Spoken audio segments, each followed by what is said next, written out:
এখন আমরা একটু লাস্টলি শুধু একটু বেরেস্তা স্প্রেড করে দিব উপরে। আপু আমাদের খাসির রেজালা রেডি।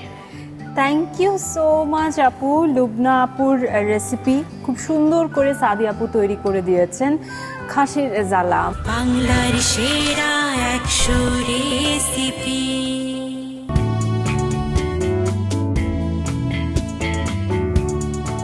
খাসির মাংসের রেজালা যেহেতু উপকরণের সমাহার একটু বেশিই দেখতে পাচ্ছি, আপু রান্নায় চলে যায়, চলুন।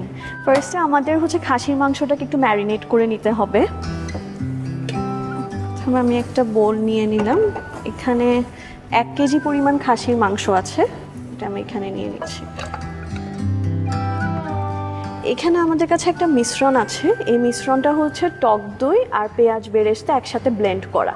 আচ্ছা আচ্ছা, তো এটা হচ্ছে আমরা এখানে প্রায় 1/4 কাপের মতো টক দই নিয়েছি আর 1 থেকে 1.5 টেবিল চামচের মতো বেরেস্তা একসাথে খুব ভালোভাবে ব্লেন্ড করে নিয়েছি।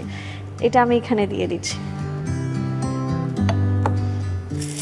খুব ভালোভাবে আমরা একটু হাত দিয়ে মাখিয়ে নিব। শুধু এটা দিয়ে টক দই আর বেরেস্তার যে ব্লেন্ডটা এটা দিয়েই শুধু ম্যারিনেট করে রাখছি যাতে মাংসটা একটু টেন্ডার হয়। কিংবা আরেকটা যেটা থাকে যে খাসির মাংসের একটা কাঁচা স্মেল থাকে অনেক সময়, তো আমরা যদি একটু টক জাতীয় কিছু ব্যবহার করি যেমন লেবুর রস কিংবা ভিনেগার, এটা হচ্ছে যে খাসির মাংসে যে অ্যাসিডটা থাকে ওইটাকে তখন একটু নিউট্রালাইজ করে, যার কারণে আর স্মেলটাও থাকে না। এটা আমাদের ম্যারিনেটটা, এখন আমরা একপাশে রেখে দেব। মাংসটা ম্যারিনেট হতে হতে আমরা যে মশলাটা কষাবো এটা আমরা কষিয়ে নিব।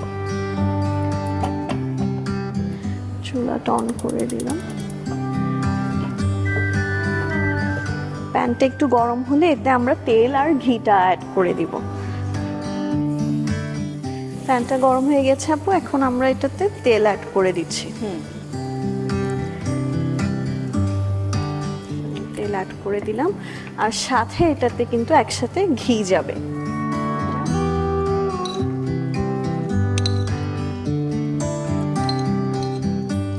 ঘিটাও অ্যাড করে দিলাম। একটু ওয়েট করব এটা গরম হওয়ার জন্য।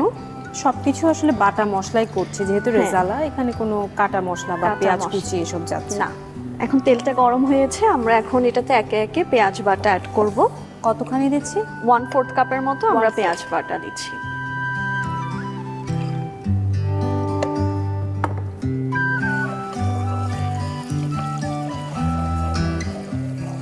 পেঁয়াজ বাটাতে একটু ব্রাউনিশ বা একটু গোল্ডেনিশ হতে হবে, তখনই এরপর আমরা নেক্সট মশলাগুলো অ্যাড করব। আচ্ছা,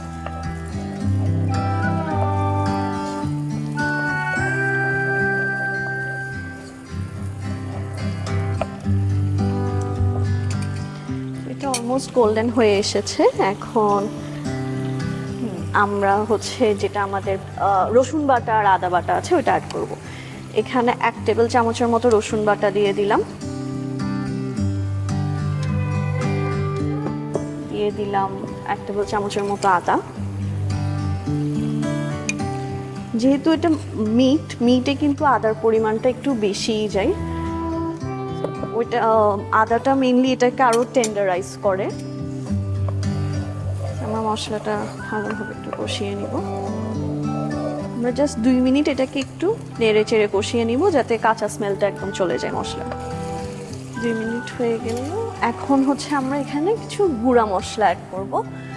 প্রথমে এখানে দিয়ে দিব, রেজালাতে কিন্তু একটু স্পাইসিনেসটা একটু বেশি থাকে কোরমার তুলনায়, তো এখানে হচ্ছে 2 চা চামচের মতো মরিচের গুঁড়া যাবে। আচ্ছা, 1/2 চা চামচের মতো হলুদের গুঁড়া যাবে।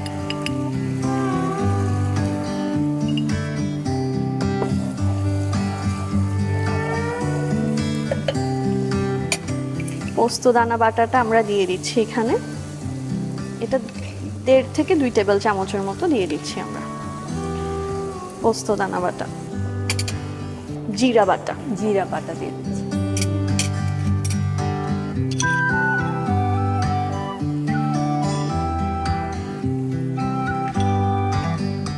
এরপর আছে আমাদের কাছে জয়ফল জয়ত্রী বাটা। এটার পরিমাণটা কিন্তু অত বেশি যাবে না, কারণ এগুলো ওভার পাওয়ারিং কিছু স্পাইসেস, তো এটা হচ্ছে একটু কমিয়ে সামান্য দিতে দিলেই হ্যাঁ, হয়ে যায়। আবার আমরা একটু নেড়ে দেব। এই পর্যায়ে মশলাটা একটু কষানোর জন্য আমরা হালকা একটু পানি অ্যাড করে দিব।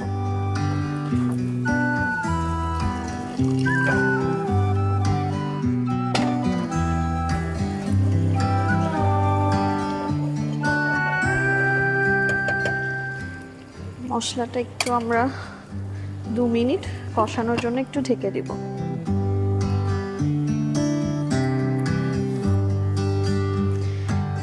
এটা 2 মিনিট কষানো শেষ। এখন লবণটা পরিমাণ মতো যে যার স্বাদ মতো অ্যাড করবে।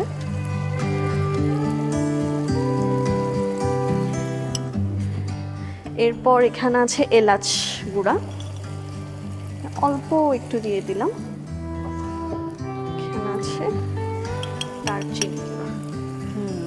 ওটাই আমি ভাবছিলাম যে গরম মশলা যাচ্ছে না, যেহেতু আমরা আসলে পাউডার ইউজ করছি হ্যাঁ, এলাচের আমরা দারচিনি। সবকিছুর পাউডার ইউজ করছি যাতে একটা স্মুথ গ্রেভি হয়, কোনো কিছু মুখে না লাগে। হ্যাঁ। মানে এটা কি এই রেসিপিতেই নাকি ইউজুয়ালি রেজালাতে এভাবেই ব্যবহার করা হয়? রেজালাতে ইউজুয়ালি এভাবেই ব্যবহার করা হয়, যে কোনো গোটা মশলা থেকে বাটা মশলাটা একটু বেশি প্রেফার করা হয়। আর বাটা মশলা দিলে গ্রেভিটাও ঘন হয়। আপু মশলাটা কষানো শেষ, আমরা দেখতে পাচ্ছি তেলটা উপরে উঠে এসেছে। এখন যে আগে থেকে ম্যারিনেট করা যে খাসির মাংসটা ছিল ওটা হচ্ছে আমরা এটাতে অ্যাড করে দিব। ম্যারিনেশনটা আমরা কতক্ষণ রাখছি? ম্যারিনেশনটা আমরা 30 মিনিটস রাখছি মিনিমাম। এবং খোলা রাখবো। হ্যাঁ, আমরা চাইলে ফ্রিজারে বা চিলারে 30 মিনিটসের জন্য রাখতে পারছি।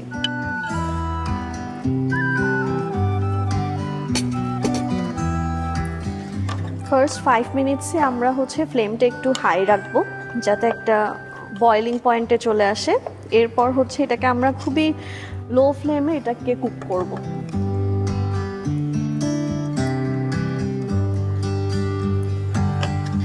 তাহলে আমরা এরকম হাই ফ্লেমে রাখছি কত? 5 মিনিট। 5 মিনিট।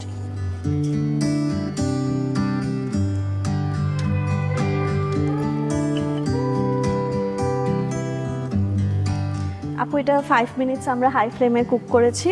আমরা এটাতে এখন দুধ অ্যাড করব। আচ্ছা, পানি কোনো অ্যাড করছি না, সরাসরি দুধ। সরাসরি দুধ অ্যাড করছি এটাতে। এখানে 1 কাপের মতো দুধ আছে। এটাকে আবার একটু নেড়ে দিলাম।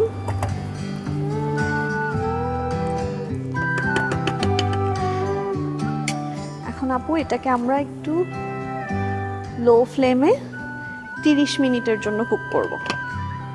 ফ্লেমটা একদম ছোট হবে, আমরা এটা 30 মিনিটের জন্য কুক করব। ওকে, 30 মিনিটের জন্য তাহলে আমরা অপেক্ষা করছি মজাদার খাসির রেজালার জন্য।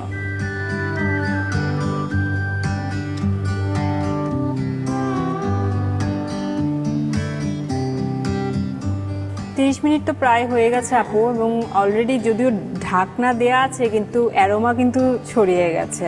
30 মিনিট হয়ে গিয়েছে, এখন আমরা ঢাকনাটা তুলে নিচ্ছি। এখন এখানে কিছু এখন ফিনিশিং টাচ আছে লাস্টলি, তা হচ্ছে আমরা এখানে একটু কেওড়া জল অ্যাড করব। এখানে 1 চা চামচের মতো আমরা কেওড়া জল দিয়ে দিলাম। মানে 1 চামচই না, হ্যাঁ। একটু আলু বোখারা দিচ্ছি। এখানে এখন আমরা 4-5টার মতো আলু বোখারা দিয়ে দিচ্ছি। এরপর দিয়ে দিচ্ছি একটু ঘি, দেন দিয়ে দিব কাঁচা মরিচ, একটু ঝাল একটা ফ্লেভার আনার জন্য কাঁচা মরিচ দিয়ে দিলাম, আর সাথে দিব একটু বেরেস্তা।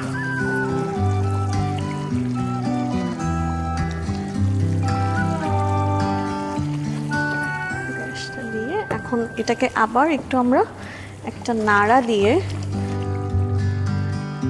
এটা হচ্ছে আর একটু 5 মিনিট এভাবে বেরেস্তার কাঁচামরিচ যে আমরা অ্যাড করেছি ওটা ফ্লেভারটা যাতে একটু স্প্রেড হয়।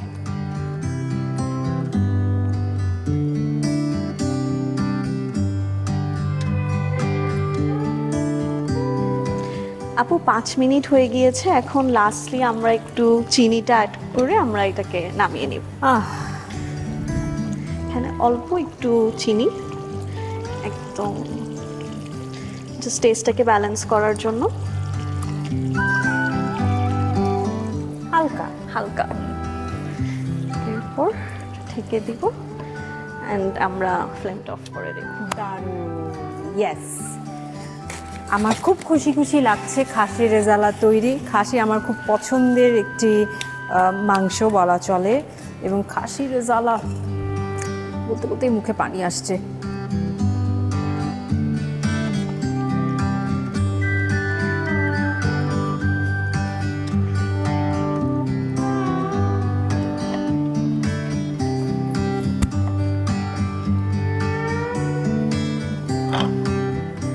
এখন আমরা একটু লাস্টলি শুধু একটু বেরেস্তা স্প্রেড করে দিব উপরে। আর এখানে আমাদের কাছে একটু মিন্ট লিভস দেওয়া আছে, এটাকে আমরা একটু সাইডে বসিয়ে দেব। আপু, আমাদের খাসির রেজালা ready. Thank you so much আপু। লুবনা আপুর রেসিপি খুব সুন্দর করে সাদি আপু তৈরি করে দিয়েছেন খাসির রেজালা।